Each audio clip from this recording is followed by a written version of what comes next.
So I have an advice for you. If you ever come across a book that is so bad that you're having difficulty picking it up again and you're forcing yourself to pick it up again, I'll give you an advice. An advice I learned very, very harshly yesterday. Do not pick that book up again. DNF the heck out of it. Your health matters. Your mental space, it matters. The more shit you put into it, the shittier it's going to get. I am terribly, terribly saddened by this book. This will be a rant review and I will pick apart everything about this book, but let's get into the first thing, which is the sexism as well as the abhorrent sexual assaults that happen in this book. There are so many sexual assaults in this book. It's literally insane. And there is so much sexual violence. Of course, there's a lot of physical violence and gore, but that is something I'm more used to than the utter insane number of sexual violence in this book. This book is so insane, you will survive no matter how trained you are, okay? You are going to be disgusted at some point. Let's get into the spoiler review. The protagonist in this story gets twice, okay? What ends up happening for the first time is, first of all, the first time he's saved by his mentor called the Wig. Called Wig. Wig is a great wizard who is like Gandalf, right? He saves him the first time because you see on the journey to find, to save and to rescue the damsel in distress, which we will talk about, the cliches in this story. First time it is by this sorceress called Lilith. And Lilith, she is an agent, okay? She is a spy and she works with the Cove of Sorceresses, which is this group of sorceresses, right? They're trying to take over the world. Oh my God, there are so many cliches in this book. It is really, really insane, okay? It gives a YouTuber apology video credence. It makes YouTuber apology videos look good, man. And then in the second time, Tristan, okay, long story short, what ends up happening is that in the end of the story, the sorceresses, they capture the two protagonists. You know, we have Tristan and the mentor, the Gandalf Wig, and they are imprisoned, okay? Guess what ends up happening? In the prison, this lady called Sukiu, something like that, I don't know, Sakiu, I don't care, whatever you want to say it. Well, technically speaking, she rapes Tristan again. And this time, no one can stop her, so she becomes pregnant. And this is disgusting.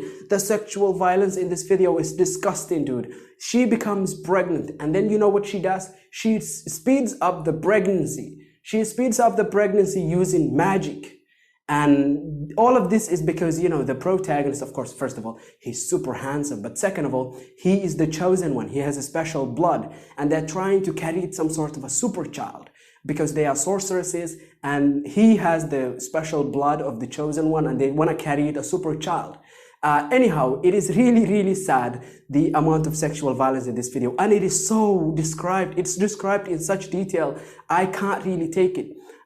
It is so insane. There is so much sexual gore and violence in this story. There's a lot of ways. First of all, this is a lot of meat. Okay, this is a lot of meat to delve into. Let's delve into that, right? Because there are a lot of ways you can analyze this. The first way I think you can analyze it is that, you know, Robert Newcomb just wanted to write his fantasy.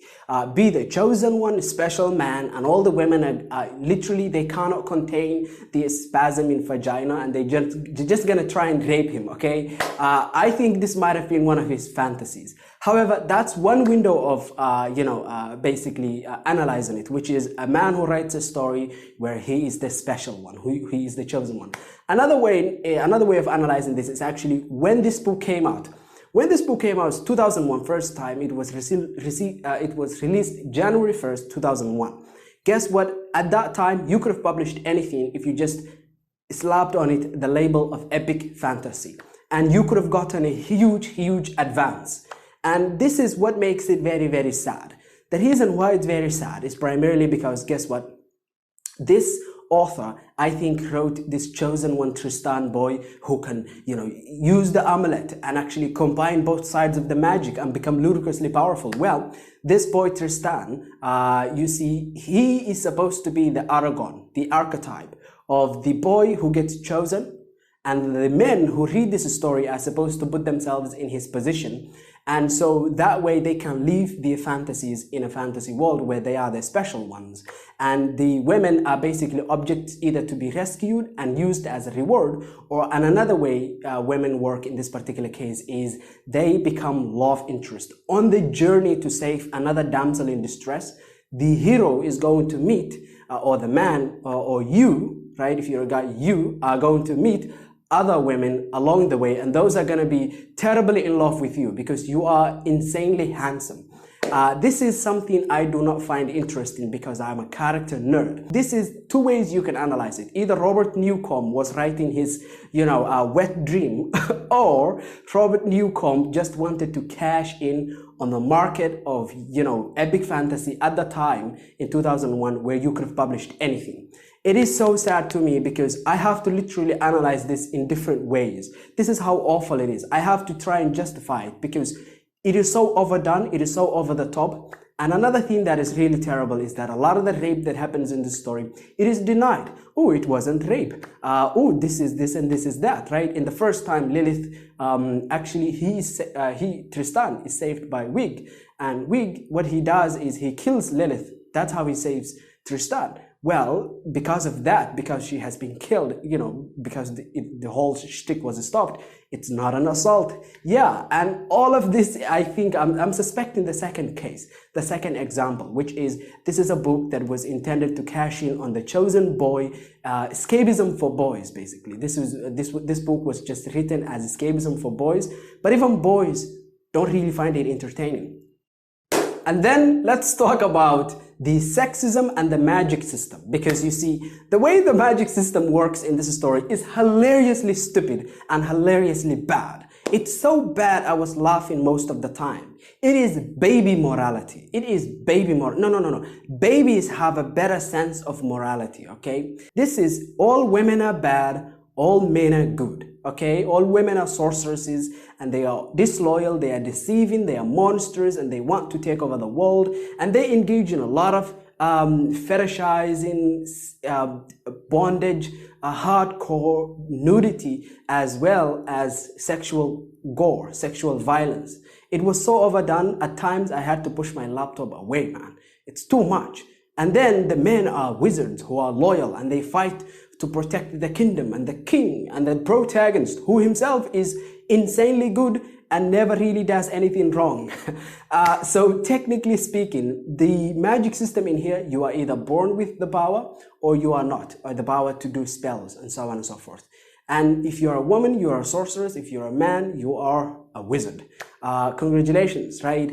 But that's really it. The rest is just a spell system that you have to learn step at a time. It is a craft that you have to learn, and it takes time to learn the spells. This next one, we have to really take a breath, okay? We have to really take a breath, primarily because, guess what? The plot in this story does not make sense. It does not make sense in the same way a lot of stories out there, like Twilight, like, Wizard's First Rule for epic fantasy, do not make sense. In that, the author, okay, is going to basically invent anything in order to either put their characters into trouble, and then they will invent other stuff to get their characters out of trouble.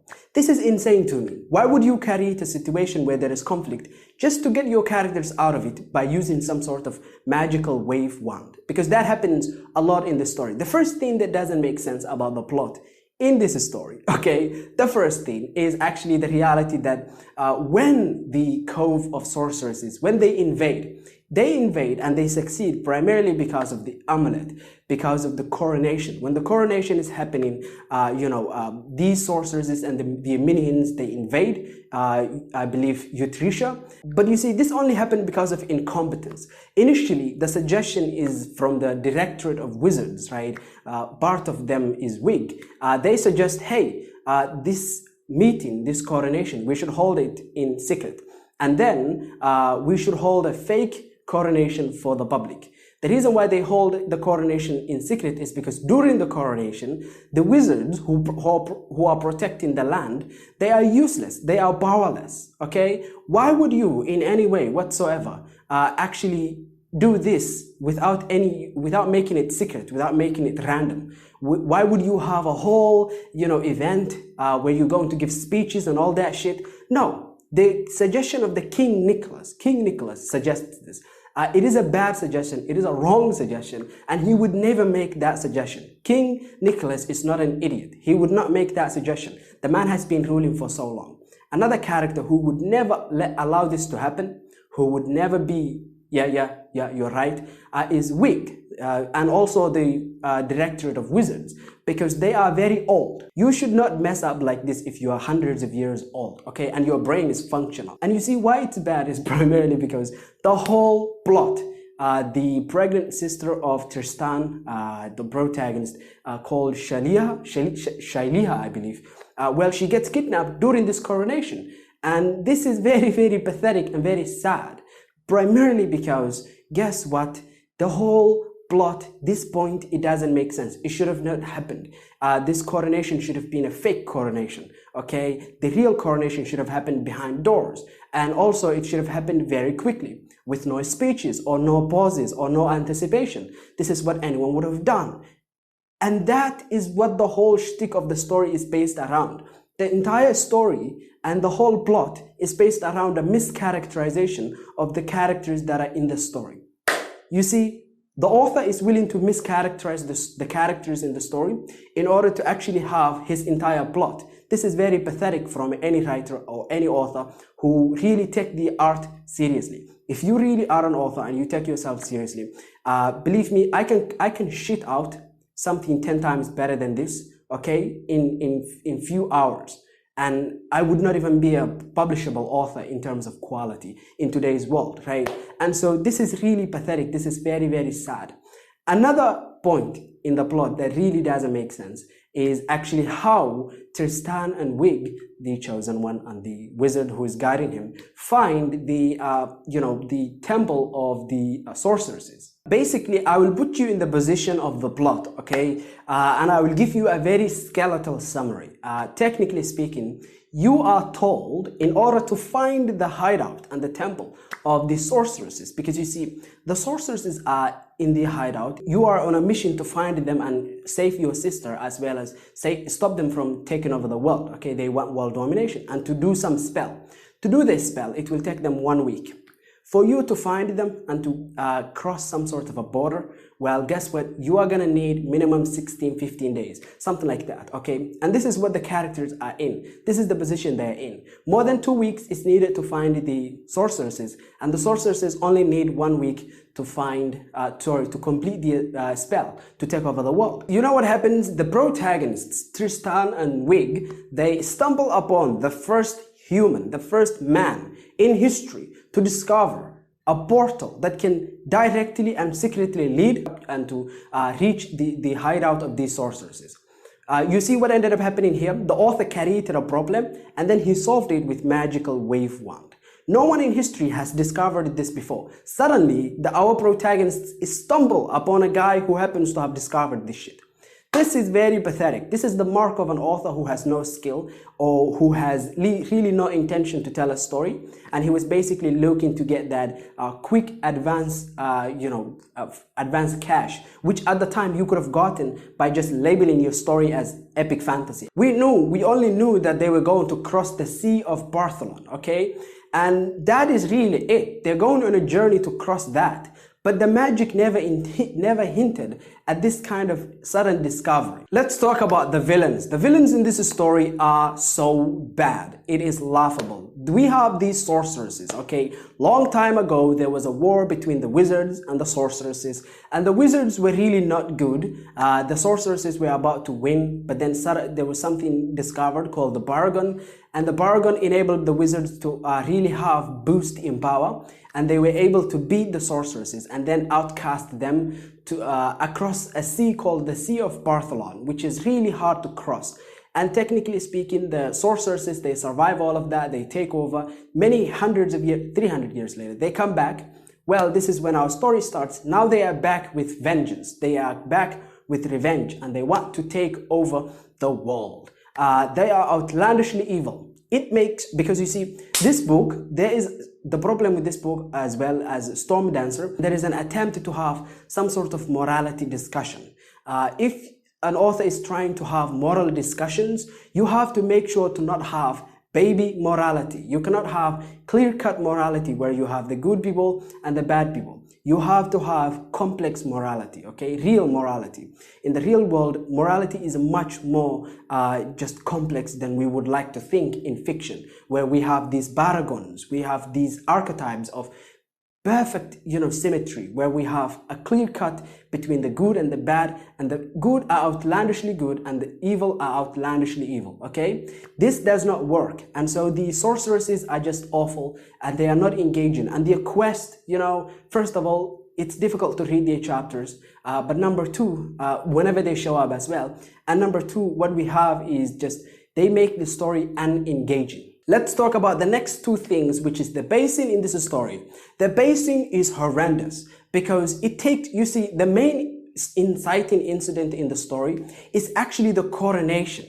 The coronation is the main inciting incident. However, that takes place 200 pages into the book. 200 pages plus, actually I think it was 220, 210 into the book. That is really sad. That is insane, because the coronation should have happened in the first 20 pages or something like that, because the book is needlessly large. It does not help that there are too many conversations that are really on the nose exposition dumps. I have no idea what the author was trying to achieve, but he has a lot of, hey, don't you know that this is happening? Oh, that thing I know, or I didn't know. Can you tell me more? It is, it's very bad. It's childish writing, but at the same time, given there are a lot of conversations, given that there's really not much action, given that there's a lot of dumps and exposition dumps, the Basin stretches to a point where the inciting incident that matters for the ignition of the journey, pushing Tristan and Wig to go and find the sorceresses and stop them from completing the world domination plan. Well, that happens 200 plus pages into the story. You don't want that to happen. How can your inciting incident be 200 plus pages? This is insulting. It is really insulting for the time of the reader. And this book is like some 700, 800, 900 pages long. And it is crazy to me that it is this long. Should not have something this bad this long, okay? Number two, let's talk about the world building. There is a lot of exposition, as I just told you, but it does not feel that the world building is good or clear in any way.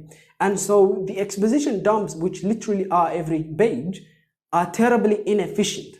If you have a lot of exposition dumps, you better make sure they are efficient, that they get the information across very well. But no, a lot of just stuff drags on and on and on, and there are needless clarifications where there is no need for clarification, and then there is no clarification where there is a need for that. And it is very strange to me, because it feels like this book is 1/10 the way of the first draft. I don't even think it is 1/10 the way of the first thought. I don't think Robert Newcomb is capable of having an original thought.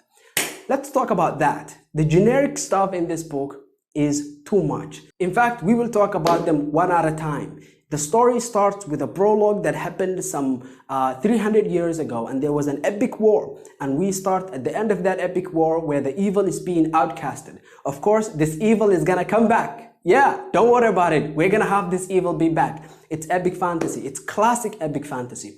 This is boring to a modern reader, but I wouldn't judge it because it's a classic epic fantasy story. It's just that the issue, this was published in 2001. The start of modern fantasy is sometime when A Song of Ice and Fire was released in 1994, 1995, 1996, mid-1990s basically. And this book is it was published in the era of modern fantasy, and therefore I am going to criticize it for being terribly awful and for being terribly cliched in this sense, okay? But you see, there is really not much wrong with an epic struggle long time ago. The issue is how that's where it starts. What follows is literally several hundred pages of cliches one after the other. We have the Fellowship journey, okay? The Fellowship of the Ring. We have Wig and we have Tristan, and they go to save The princess that has been what? Kidnapped by who? The evil witches and the sorceresses, okay? The evil women who are very terrible people who engage apparently in a lot of sexual violence. Speaking of that, let's talk about the damsel in distress. Yep, the sister of Tristan is reduced to nothing but the damsel in distress. The world building in this story, you see, I say generic because you see a lot of this story, a lot of the world building here is vast and shallow, okay? I prefer world building that is, okay, we have this kingdom or this continent and that's it, but instead we are going to really dig deep in here. Like for instance, Westeros from A Song of Ice and Fire. It is not the entirety of the world of A Song of Ice and Fire. However, you know, for the first few books, George spends insane amount of time putting us and taking us deep into this continent. And he goes deep. He goes smaller and deep. But George is one of those rare authors who actually has an insanely epic world, but also has insane depth. This is very rare to find. I'm not joking about this. It's ludicrously difficult to find this in the fantasy genre. You have an author who is capable of having an insanely large world, but at the same time, they go deep. And so this world is shallow, long, and not deep. Let's talk about the next point. You have the Faceless Kingdom or the Faceless Empire. We have this kingdom called Eutracia, and there is nothing significant about it.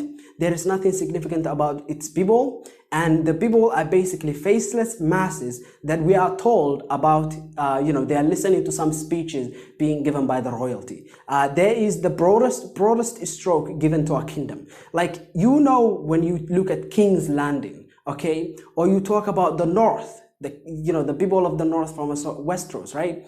Those are super in depth, okay? And this is the Faceless Kingdom in here. Eutracia is a Faceless Kingdom. And then you have the protagonist who is a chosen one, who is handsome, and all the women throw themselves at him. Literally, this time they actually try to rape him. And then another point is that you have the reluctant hero, the reluctant protagonist who really doesn't want the journey, but the journey finds him anyways. You see, nothing is really wrong with this point at a point, okay? The issue is all of them together in one story. What the heck are you doing? Fantasy 101. What the no need to swear, but yeah, you get the point.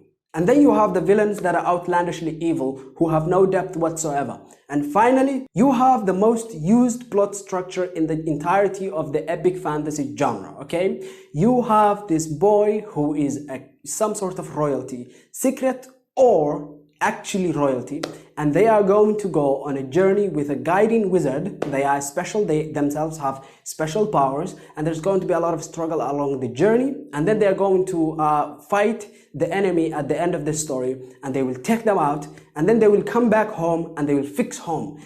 This literally happens point to point. Eutracia, you know, we have Tristan, the coronation, the sorceresses invade, they you know, kidnap his sister for some plot where they will try to turn her and make her one of the sorceresses so they can complete their circle. Moving on, what you have is they go on the journey, they find these gnomes, and then they find this you know, guy I told you about that helps them with the portal. I forgot his name. Then they find the sorceresses, they get imprisoned, there's the rape, and then there is some fight, and then eventually at the end of the story there's a duel, and then they come back with his sister so that they can rebuild you know, Eutracia.